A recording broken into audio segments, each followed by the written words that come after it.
സുന്നി യുവജന സംഘടനയുടെ നേതൃത്വത്തിൽ മദ്യം മയക്കുമരുന്ന് തുടങ്ങിയ സാമൂഹ്യ വിപത്തുകൾ നിയന്ത്രിക്കണമെന്നാവശ്യപ്പെട്ട ഇടുക്കി ജില്ലാ പോലീസ് സൂപ്രണ്ട് ഓഫീസ് പടിക്കലേക്ക് പ്രതിഷേധ മാർച്ചും ധർണയും സംഘടിപ്പിക്കുമെന്ന് ഭാരവാഹികൾ വാർത്താസമ്മേളനത്തിൽ അറിയിച്ചു. ശനിയാഴ്ച രാവിലെ 9-നാണ് പ്രതിഷേധ പ്രകടനം ആരംഭിക്കുക. മനുഷ്യന്റെ എല്ലാവിധ നാശത്തിനും കാരണമാകുന്ന മദ്യം പൂർണ്ണമായും ഒഴിവാക്കണം. ഇക്കാര്യത്തിൽ ഗവൺമെന്റിന്റെ പുതിയ മദ്യനയത്തോടും നിലപാടുകളോടും യോജിക്കാനാവില്ല എന്നും സംഘടനാ നേതാക്കൾ ചെറുതോണിയിൽ വിളിച്ചു ചേർത്ത വാർത്താ സമ്മേളനത്തിൽ പറഞ്ഞു.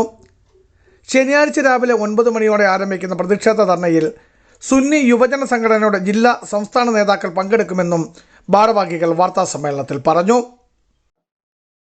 കേരളത്തിലെ എല്ലാ ജില്ലകളിലും മദ്യത്തിനും മയക്കുമരുന്നിനുമൊക്കെതിരെ, അതുപോലെ അധികരിച്ചു വരുന്ന ഗെയിമിംഗ് പ്ലാറ്റ്ഫോമുകൾ, കുട്ടികളുടെ വിദ്യാഭ്യാസപരവും ധാർമ്മികപരവുമായ ചിന്തകളെ വഴിതെറ്റിക്കുന്ന കുറേ ആപ്പുകൾ, അതുപോലെ ലഹരികൾ, അതിനൊക്കെതിരെ എല്ലാ ജില്ലകളും SP ഓഫീസിലേക്ക് നടന്നു വരുന്നൊരു മാർച്ചുണ്ട്.